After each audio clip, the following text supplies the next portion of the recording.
Καλησπέρα σας και από εμάς. Είμαστε εδώ σε αυτό το πάνελ που θα συζητήσουμε για τα όρια μεταξύ ψηφιακής και πραγματικής ζωής, για το πώς τα θέτουμε και στην Gen Z και σε άλλες γενιές. Και είμαστε εδώ μαζί με την Ευγενία Τιμπόζου από την Google, που είναι υπεύθυνη για τη δημόσια πολιτική της Google και τις σχέσεις με κυβερνήσεις σε Ελλάδα, Κύπρο και Μάλτα. Και τον Βασίλη τον Καρκατζούνη, που είναι Γενικός Γραμματέας του Υπουργείου Ψηφιακής Διακυβέρνησης, υπεύθυνος για την τεχνητή νοημοσύνη και τα δεδομένα. Εμένα μου αρέσει να ξεκινάω πάντα από την ερώτηση.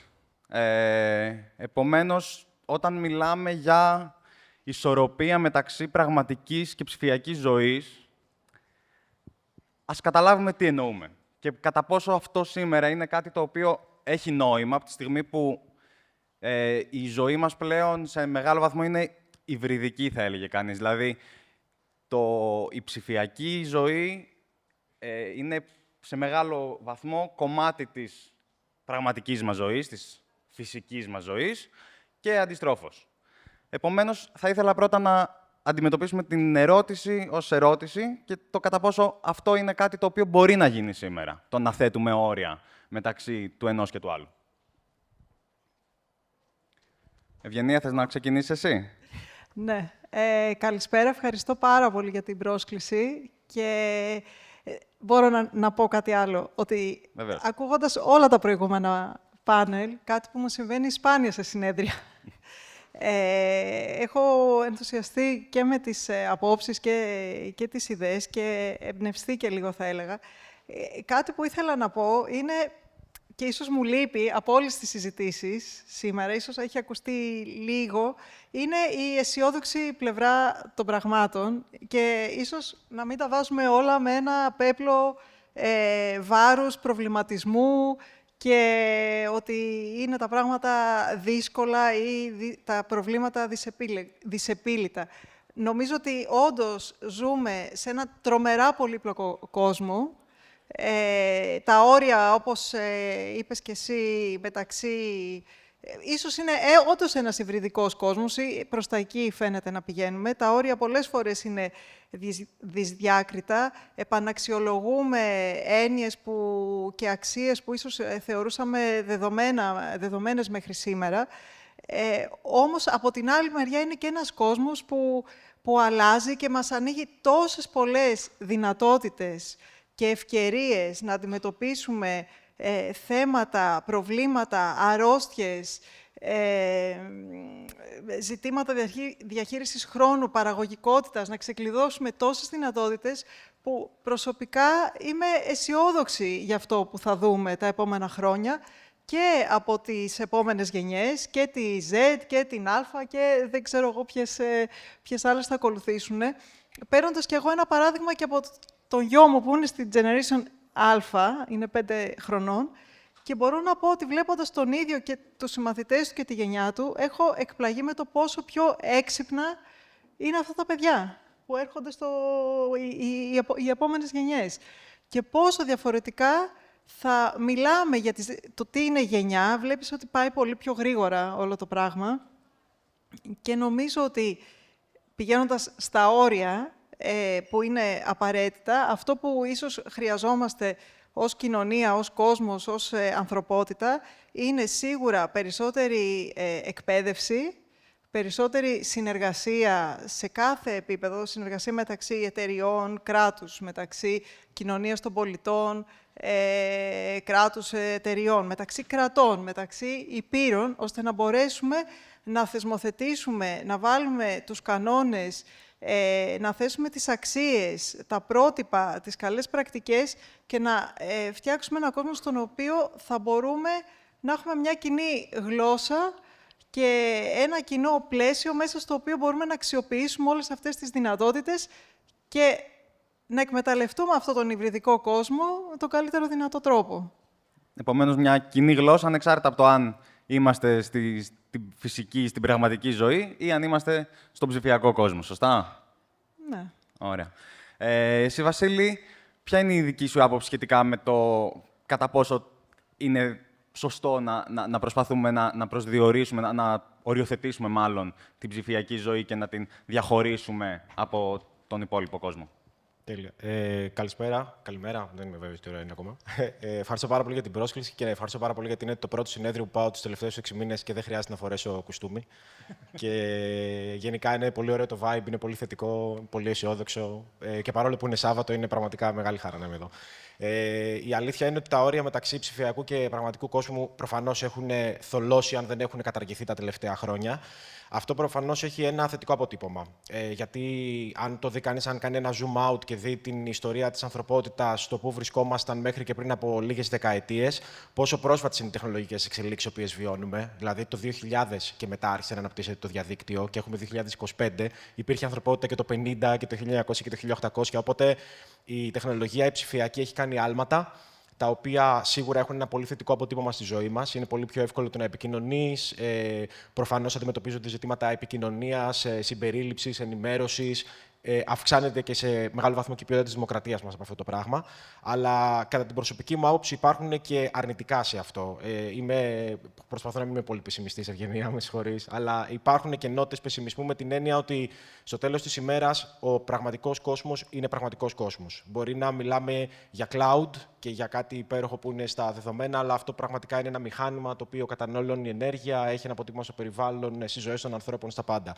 Μπορεί να μιλάμε για social media, στο τέλος της ημέρας υπάρχουν από πίσω παραπλανητικοί σχεδιασμοί, μέθοδοι που εθίζουν άτομα τα οποία είναι ανήλικα και πολύ περισσότερο και τους ενήλικους, έτσι δεν το λέω σαν μια τέτοια διαφορά. Γενικότερα υπάρχουν αρνητικές πτυχές της τεχνολογίας από το συγκερασμό του ψηφιακού με τον πραγματικό κόσμο, τα οποία θεωρώ ότι είναι πολύ σημαντικό να οριοθετήσουμε και να πάρουμε κάποιες αποφάσεις ως κράτος, ως χώρα, ως πολίτες, ως ανθρωπότητα το συντομότερο δυνατό, γιατί από εδώ και μπρος, στο μέλλον της ανθρωπότητας, είναι ζητήματα τα οποία θα αποτυπώνονται όλο ένα και παραπάνω στο DNA μας. Οπότε, εάν δεν καταφέρουμε να το διακρίνουμε, τότε, για να το θέσω έτσι και λίγο πιο φουτουριστικά, τι μας χωρίζει από ένα μέλλον Matrix, όπου θα είμαστε απλά ξαπλωμένοι σε ένα καναπέ και όλο αυτό που θα βιώνουμε θα είναι μια εικονική πραγματικότητα. Άρα, νομίζω ότι έχει θετικό αποτύπωμα, αλλά πάντα πρέπει να είμαστε σε εγρήγορση για να ξεχωρίζουμε το πραγματικό από το ψηφιακό. Όπως βλέπετε εδώ, οι απόψεις δίστανται λιγάκι, αλλά Όχι αυτό και είναι το τόσο. σημαντικό. Όχι και τόσο. Και οπότε, Βασίλη, θες να συνεχίσεις λίγο να μας πεις τι κάνει η πολιτεία προκειμένου να θέσει κάπως αυτά τα όρια. Για παράδειγμα, έχουμε την απαγόρευση των κινητών από τις τάξεις ή έχουμε το Kids Wallet, που είναι μια πρωτοβουλία που θα ήθελα να μας την εξηγήσεις λιγάκι, η οποία έχει μια προοπτική να προχωρήσει και ίσως να επεκταθεί και σε ευρωπαϊκό επίπεδο. Θα ήθελα να μας εξηγήσει λιγάκι πώς το βλέπει η πολιτεία όλο αυτό το θέμα και τι δουλειά κάνετε εσείς στο Υπουργείο. Φυσικά. Καταρχάς, είναι όλα αυτά τα θέματα... Μπορεί κάποιος να μην τα πιστεύει ως πολίτης που είναι εκτός, και εγώ πρόσφατα έχω εμπλακεί τόσο ενεργά σε αυτό που λέγεται κυβέρνηση. Είναι πράγματα τα οποία μας προβληματίζουν σε καθημερινή βάση και έχουν πάρα πολλές διαστάσεις. Είναι νομικά, είναι ηθικά, είναι πολιτικά, είναι τεχνολογικά. Και όλες αυτές οι πτυχές προφανώς αλληλεπιδρούν μεταξύ τους. Με πολύ απλά λόγια, ένα πράγμα που μας προβληματίζει είναι το αν οι απαγορεύσεις έχουν θετικό ή αρνητικό αντίκτυπο. Δηλαδή, το ότι απαγορεύσεις τα κινητά στις αίθουσες είναι.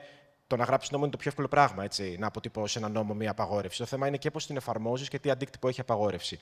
Άρα, κατά την άποψή μου, και είναι προσωπικό αυτό, ανεξαρτήτως τι έχει εφαρμοστεί σε νόμο, είναι ορθό μέτρο εντός σχολικών αιθουσών να μην χρησιμοποιούνται κινητά. Και δεν λέω να μην χρησιμοποιείται τεχνολογία, διαδραστική, ψηφιακή πίνακες, οτιδήποτε, αλλά το να κάνει το zoom in ο καθένας ατομικά στο κινητό και να βλέπει κάτι άσχετο με το μάθημα, δεν θεωρώ ότι είναι παραγωγικό για την μαθησιακή διαδικασία. Η εφαρμογή είναι πολύ δύσκολη και δεν φταίνουν μόνο τα παιδιά γι' αυτό, είναι και θέμα γονιών. Από πολλές περιπτώσεις ακούω δασκάλους να λένε ότι μία απαγόρευση σε κινητό, ήρθε ο γονιός και είπε: ποιος εσύ που θα απαγορεύσει το κινητό στο παιδί μου. Άρα, μια σημαντική παράμετρος είναι και ότι οι γονείς πρέπει να είναι μέρος της λύσης σε όλο αυτό το πράγμα. Σε ό,τι αφορά τις πρωτοβουλίες που λαμβάνουμε σαν ψηφιακής, ναι, το Kids Wallet στην ουσία φέρνει τα parental controls της Google και άλλων εταιριών πιο κοντά στους γονείς για να μπορέσουν να εξοικειωθούν με τις δυνατότητες που έχουν για να, σε έναν βαθμό, να φιλτράρουν την πρόσβαση που έχει ένας ανήλικος στο διαδίκτυο προς όφελός του. Είναι ένα κομμάτι που αφορά την ψηφιακή ηλικία ενηλικίωσης. Με απλά λόγια, από ποια ηλικία και μετά θα έπρεπε ένα παιδί χωρίς τη συγκατάθεση του γονιού του να χρησιμοποιεί ηλεκτρονικά μέσα κοινωνικής δικτύωσης. Πάνω σε αυτό έχουμε συμφωνήσει. Έχουμε πει ότι στα 16, στα 15 είναι κάποια ηλικία η οποία μας δίνει ψηφιακή ενηλικίωση? Το εύρος που παίζει στην Ευρώπη είναι 13 με 16. Δεν υπάρχει, αυτή τη στιγμή στην Ελλάδα είναι τα 15. Σε άλλες χώρες είναι 16, σε άλλες είναι 13. Αντιλαμβάνεται κανείς ότι υπάρχουν και πολιτισμικά υπόβαθρα που διαφοροποιούν αυτή την επιλογή. Σε αδρές γραμμές είναι εκεί, 13 με 16. Το ότι δεν έχουμε μία ηλικία είναι πρόβλημα για τις εταιρείες τεχνολογίας, γιατί σκέψου ένα παιδί το οποίο είναι στη Δανία και το όριο είναι 13, να ταξιδέψει στην Ελλάδα που είναι 15. Δεν μπορεί, δηλαδή, νομίζω ότι και ως κράτη-μέλη, ως Ευρωπαϊκή Ένωση, το κάνουμε πιο δύσκολο για τους εαυτούς μας από ό,τι θα έπρεπε να είναι με μία κοινή απόφαση το να προχωρήσουμε. Οπότε η έμφασή μας είναι στην Εθνική Στρατηγική και την Προστασία των Ανηλίκων. Η λογική είναι ότι θα πρέπει να υπάρχουν όρια ηλικίας για την πρόσβαση σε ορισμένα είδη ψηφιακών υπηρεσιών. Θα πρέπει ο έλεγχος αυτής της ηλικίας να γίνεται με ακρίβεια, με σαφήνεια και να είναι καθολικός για όλους τους παρόχους ψηφιακού περιεχομένου. Και κάτι ακόμα σημαντικό είναι ότι θα πρέπει να είμαστε πολύ aware και πολύ να προλαμβάνουμε τον εθιστικό σχεδιασμό στις συσκευές. Γιατί πέρα από την ιδιότητά μου, τελειώνω και ένα διδακτορικό στην online διαφήμιση και μπορώ να σου πω με βεβαιότητα ότι ζούμε στην εποχή της οικονομίας, της προσοχής και ο χρόνος που ξοδεύουμε στο κινητό είναι η κινητήριος δύναμη της ψηφιακής οικονομίας και θα πρέπει να είμαστε πολύ προσεκτικοί σε πώς δαπανούμε. Ευγενή, οι εταιρείες της τεχνολογίας όπως η Google, πώς τις βλέπουν όλες αυτές τις κινήσεις? Είναι προς τη σωστή κατεύθυνση, είναι κάτι που υπάρχει κάποια σύγκρουση συμφερόντων, ας πούμε, με εταιρείες τεχνολογίας, όπως είναι η Google, όπως είναι η Meta ή όπως είναι... Καταρχήν, νομίζω δεν έχουν όλες οι εταιρείες την ίδια άποψη. Οπότε είναι και λίγο... δεν υπάρχει μια γενίκευση, δηλαδή δεν είναι... όπως και όλα τα κράτη δεν έχουν την ίδια άποψη, όπως και όλοι οι άνθρωποι που νομοθετούν ή παίρνουν αποφάσεις δεν έχουν την ίδια άποψη και οι εταιρείες δεν έχουν την ίδια άποψη, ούτε όλες οι εταιρείες τεχνολογίας λειτουργούν με τον ίδιο τρόπο ή έχουν ακριβώς το ίδιο scope, ας πούμε. Δηλαδή, άλλα πράγματα κάνει μια εταιρεία, άλλα πράγματα κάνει άλλη κτλ. Μπορώ να μιλήσω για το τι κάνουμε εμείς, έτσι, για να καταλήξω. Η Google εδώ και πάρα πολλά χρόνια και πριν καν έρθει όλη αυτή η συζήτηση τόσο έντονα στο προσκήνιο, και να πω ότι έχει έρθει γιατί εμείς αναγνωρίζουμε ότι υπάρχει πρόβλημα, έτσι, υπάρχει και είναι απόλυτα δικαιολογημένη να γίνεται τώρα αυτή η συζήτηση και πρέπει να γίνει. Και σωστά γίνεται. Εμείς, λοιπόν, ως εταιρεία, είμαστε ίσως, να πω, και από τις τυχερές εταιρείες που εδώ και πάρα πολλά χρόνια έχουμε φτιάξει το Family Link, που είναι αυτό που ανέφερε πριν και ο Βασίλης. Πήγα να πω Βαγγέλης.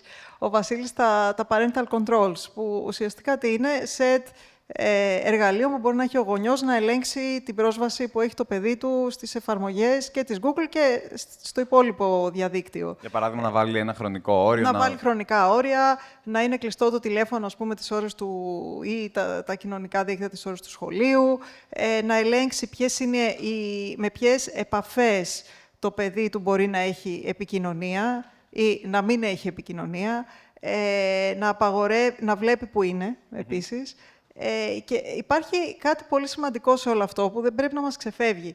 Νομίζω ότι είναι σημαντικό να αντιμετωπίζουμε το παιδί ως παιδί, τον έφηβο ως έφηβο, την ηλικία αυτή την ευαίσθητη, ας πούμε, από το 16 μέχρι τα 18, που πια τα παιδιά μεγαλώνουν πάρα πολύ, είναι πολύ κοντά στην ενηλικίωση, αλλά ακόμα δεν είναι ενήλικα. Και ίσως να πούμε και την ηλικία 18-21, που και εκεί υπάρχει ένα όριο για κάποια πράγματα που μπορείς να κάνεις και δεν μπορείς να κάνεις.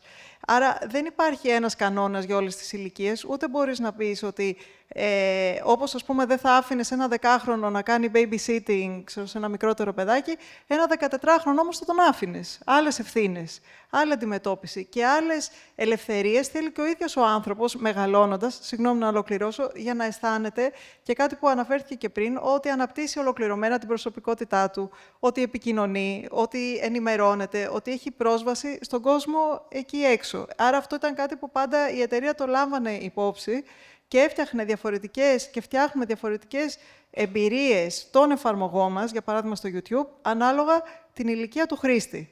Αυτό είναι πολύ σημαντικό. Το οποίο θεωρούμε ότι είναι πολύ σημαντικό και θεωρούμε ότι πρέπει να το λάβει και η πολιτεία που θεσμοθετεί και νομοθετεί υπόψη στην προσέγγισή της. Δηλαδή αυτή η σταδιακή βαθμή ελευθερίας που πρέπει να δίνεις στους νέους καθώς μεγαλώνουν και στα παιδιά.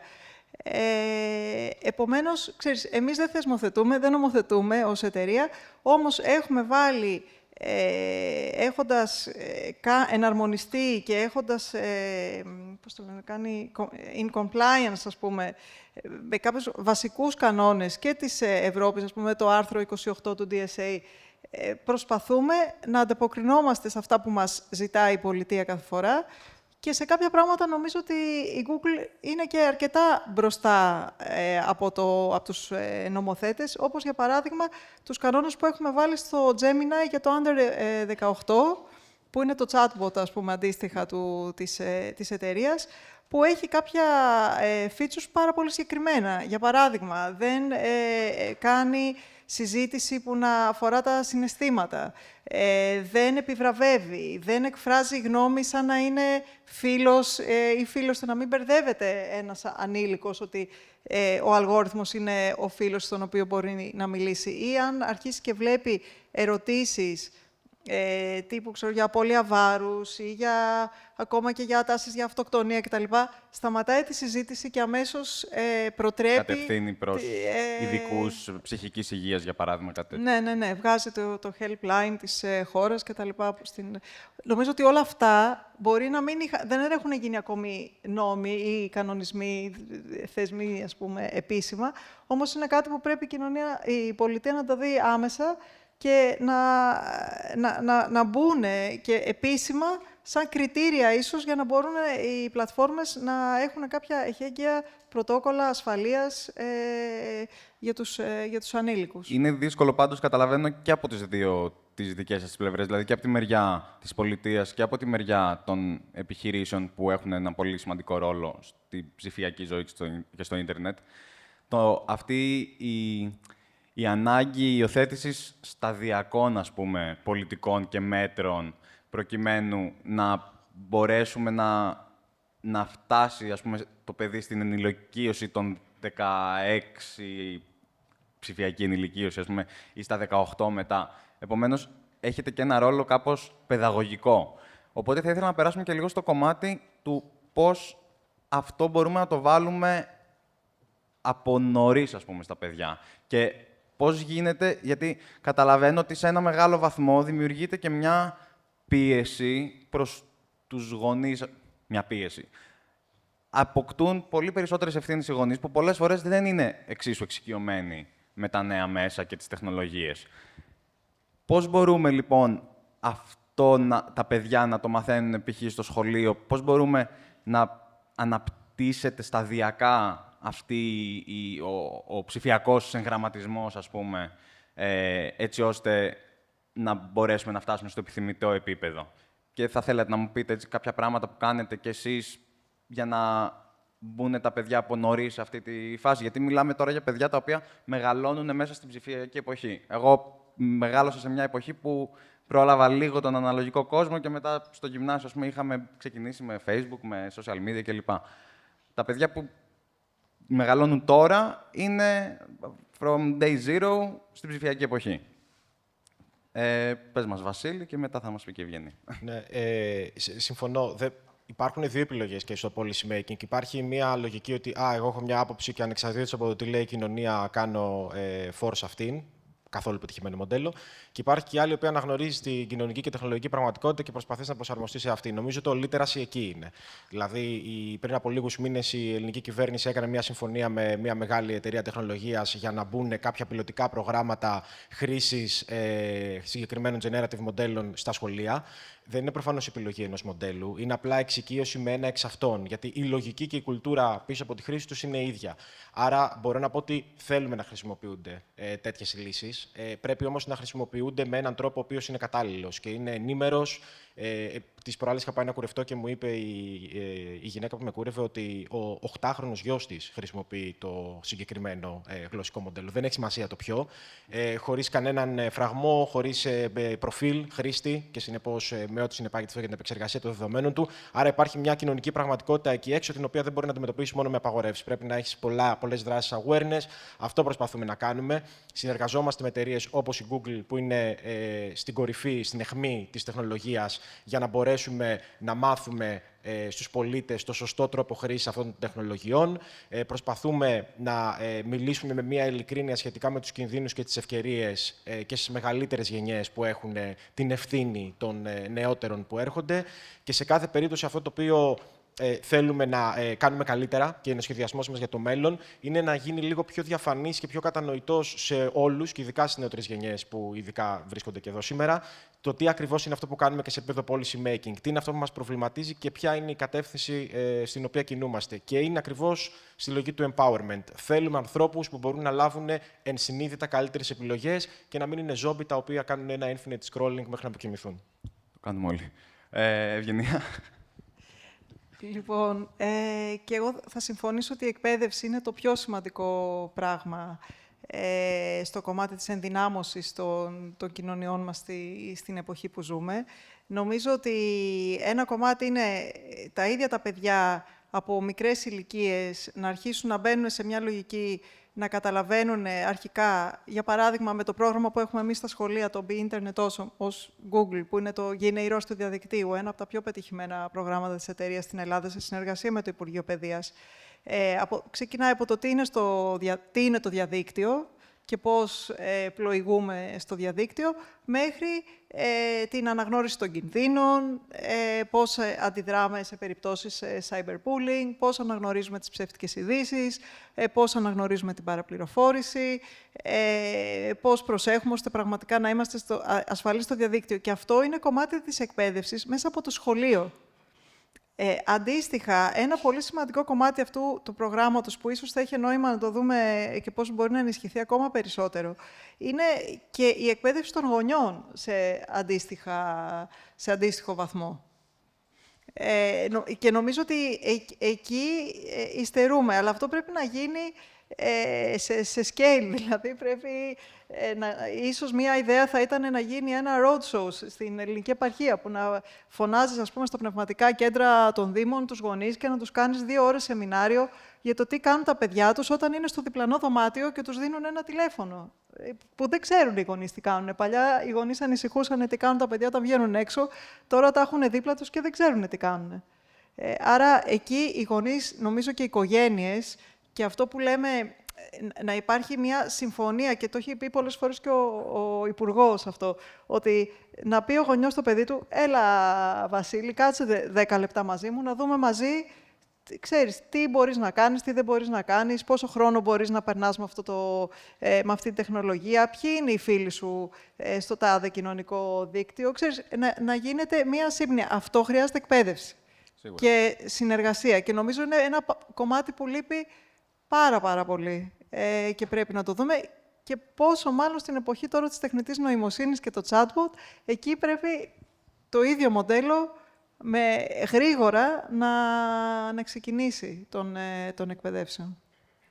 Και τώρα θα ήθελα λίγο να φανταστούμε, γιατί έχουμε 1 λεπτό και 47 δευτερόλεπτα, θα ήθελα λίγο να φανταστούμε ποιες είναι κάποιες άμεσες λύσεις που θα μπορούσαμε να προωθήσουμε στο επόμενο διάστημα. Για παράδειγμα, μίλησες για αυτό, μίλησες για ανάγκη εκπαίδευσης και των ενηλίκων και των παιδιών ταυτόχρονα ουσιαστικά.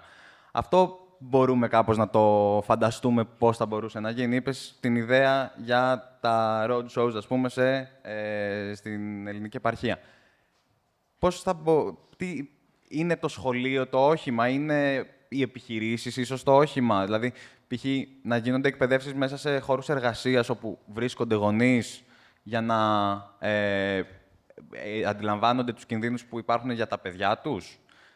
Και όχι μόνο κινδύνους, εννοείται υπάρχουν και όλα τα καλά που έχει το ίντερνετ, έτσι.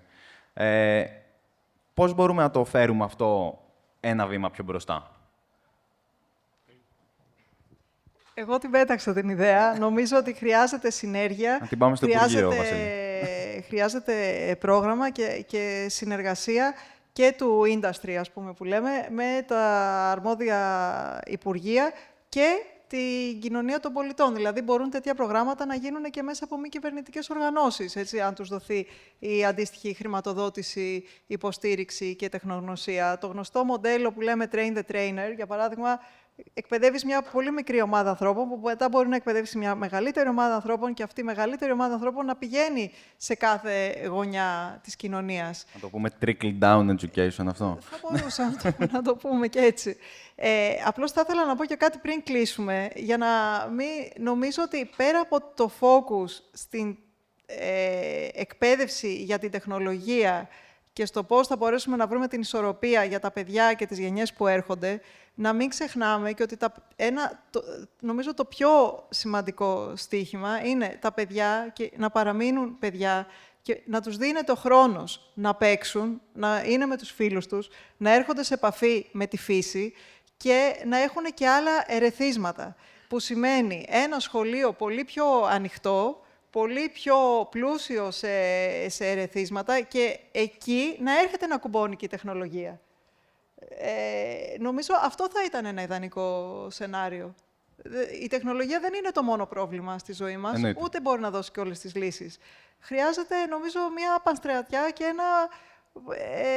μια συνολική αντιμετώπιση για να πούμε ότι έχουμε μια καλή προοπτική. Σίγουρα, συμφωνώ. Καταρχάς, υπάρχουν πράγματα τα οποία πρέπει επιτέλους σαν κοινωνία να κάνουμε οριζόντια. Καταρχάς, το πρώτο πράγμα που πρέπει να γίνουμε είναι να είμαστε λίγο πιο ειλικρινείς με τα προβλήματά μας. Είτε αφορά κοινωνικό επίπεδο, οικογενειακό, πολιτικό. Εάν συνεχίζουμε να σορδοκαμιλίζουμε, δεν θα φύγουν τα προβλήματά μας, απλά θα επανέρχονται με μεγαλύτερη ένταση. Και γιατί το λέω αυτό? Το λέω γιατί εγώ, ας πούμε, σπούδασα στην νομική Αθηνών, στην οποία, από ό,τι μαθαίνω ακόμα, εν έτη 2025 δεν υπάρχει δίκαιο πληροφορικής. Άρα, είναι αδιανόητος πόσο αργός είναι ο ρυθμός που ενσωματώνουμε τις αλλαγές που γίνονται. Το λέω αυτό γιατί στην ουσία το να κάνεις μια καμπάνια ενημέρωσης για την σωστή χρήση των μέσων κοινωνικής δικτύωσης ή το πώς κανείς αποφεύγει τους κινδύνους είναι πράγματα που συζητιούνται εδώ και 10-20 χρόνια. Αποσπασματικές πρωτοβουλίες είναι χρήσιμες και έχουν το δικό τους benefit, αλλά νομίζω ότι χρειάζεται ένα στρατηγικό shift σε κοινωνικό επίπεδο. Να πούμε ότι η κατάσταση είναι αυτή, βρισκόμαστε εδώ, χρειαζόμαστε την πολιτική διαφήμιση online, άρα δεν έχει νόημα, γιατί είναι και αυτό ένα ενδιαφέρον κομμάτι, ότι εμείς θέλουμε να τα επικοινωνήσουμε αυτά τα πράγματα μέσω των social media. Δηλαδή, το να δημοσιεύω σε μια εφημερίδα ή σε ένα πνευματικό κέντρο είναι πολύ καλή ιδέα για κάποιες γενιές. Δεν θα φτάσουμε ποτέ στην Gen Z έτσι. Οπότε, νομίζω ότι οριοθετώντας λίγο τα target group, ποιο πρέπει να είναι το narrative για τον καθένα, αλλά με ένα συλλογικό στόχο, που και γι' αυτό θα επανερχόμαστε λίγο σε στρατηγικές και γι' αυτό το κινούμαστε έτσι πολιτικά, είναι το πού θέλουμε να πάμε. Θέλουμε υπεύθυνη χρήση της τεχνολογίας. Ούτε να είμαστε τεχνοφοβικοί, ούτε να είμαστε στο άλλο άκρο που, όπως είπα και για να κλείσω και το κύκλο της συζήτησης, τα όρια μεταξύ ψηφιακού και πραγματικού κόσμου είναι ανύπαρκτα.